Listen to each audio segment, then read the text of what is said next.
Hey, it's Brian O'Neill, the tattooed agent here in Greenville, South Carolina. You know, I hear this a lot. They just say, Brian, I'm just going to wait until the rates drop before I buy. And I get it. Nobody wants to pay more than they have to. When you see headlines talking about mortgage rates, it's easy to think you should just hit pause and wait for the perfect moment. But here's what most people don't realize. Waiting for the perfect rate can actually cost you more money in the long run. It sounds backwards, but by the end of this video, I'm going to show you exactly why that happened, what's really going on with the mortgage rates right now, and most importantly, what I'm seeing on the ground here in the Greenville market that could affect your decision. For those of you that are new here, I'm Brian, and before I got into real estate, I spent nearly 2 decades as a firefighter right here in Greenville, South Carolina.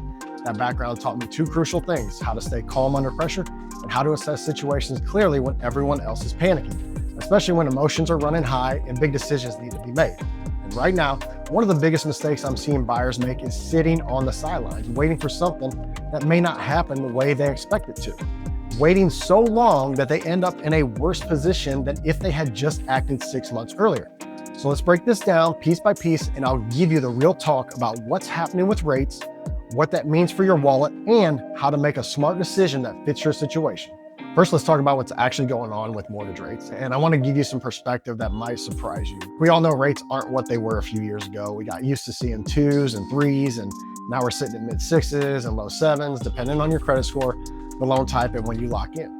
And I get it. That shift stings. It's why so many people are still sitting on the sidelines in 2025 waiting for rates to come back down. But here's what I want you to understand. Those pandemic rates were never the norm.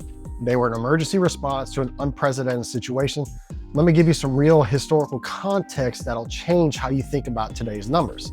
Back in the 1970s, mortgage rates were around 9%, 11%. They peaked at 18%. Let that sink in for a second. People were still buying homes. They were still building wealth through real estate. They didn't have a choice. They had to adapt to the market they were in, not to wait for the market they wish they had had.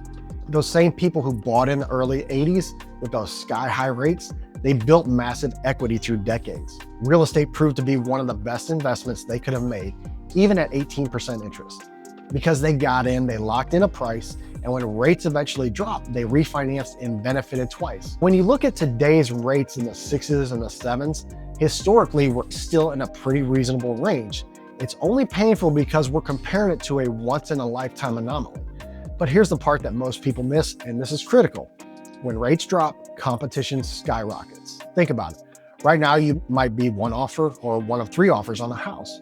But the moment rates dip back down, even by a half a point, everyone who's been sitting on the sidelines comes flooding back into the market all at once.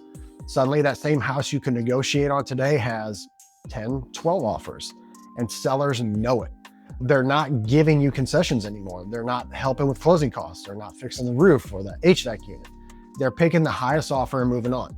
But yes, your rate might be lower, but your buying power, it got crushed by the competition. Let's run through a real example so you can see how this plays out. Let's say you're looking at a home right now for $400,000. With today's rates, your monthly payment might be around $2,800. Rough numbers for the sake of the example. You think to yourself, I'm going to wait 6 months. Rates are going to drop and I'll save some money. Fast forward 6 months, rates drop 1%. Great news, right? But in that same 6 months, home prices in Greenville have gone up 3 or 4% because inventory got tighter and more buyers jumped back in. Now, the same type of home is listed at $415,000, and because there are 8 other offers, you're not getting any help with closing costs, you're waiving inspections, and you might even have to go over asking price just to compete. Let's do the math. That lower rate on a higher priced home in a more competitive market, you might end up with the same monthly payment you would have had 6 months ago, or even higher.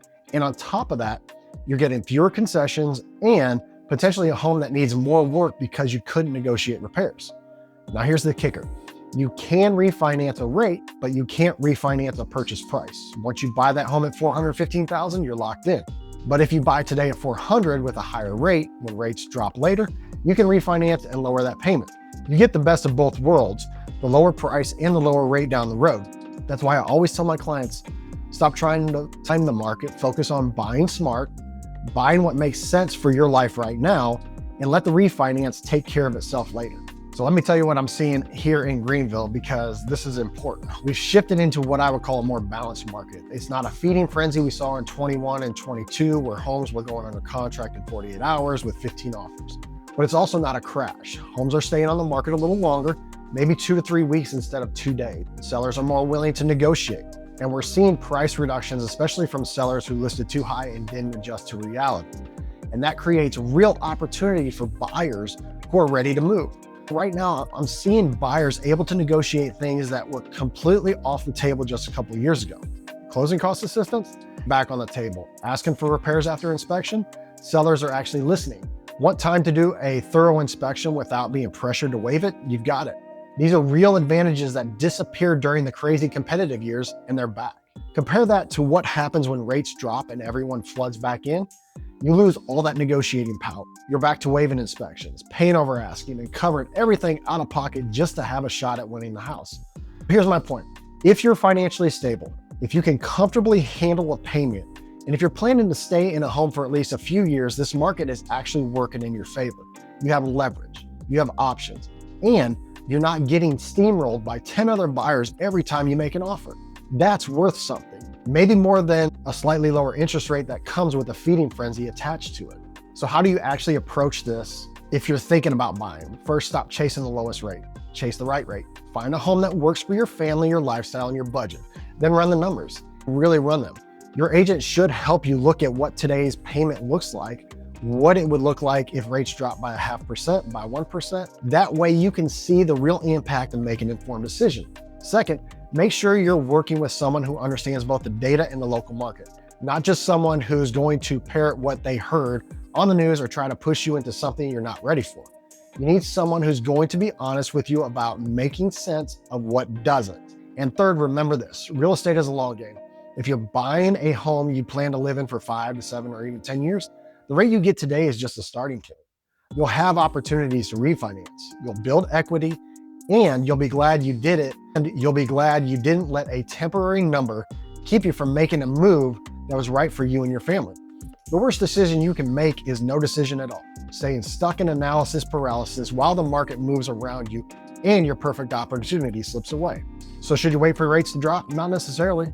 If the right home and the right payment line up for you right now, don't let a few percentage points keep you from moving forward with your life. If you want to see what it actually looks like here in Greenville, if you want me to pull some real comps, run the numbers with you, and show you what's available in your price range, reach out. No fluff, no pressure, just honest conversation and real data. I'm Brian O'Neill, the Tattooed Agent, and I'm here to make real estate simple, honest, and straightforward. No BS, just facts that protect you on your real estate journey. Thanks again for watching this video. Don't forget to hit the like and subscribe button so you're notified every time I put out new content. We'll see you on the next video.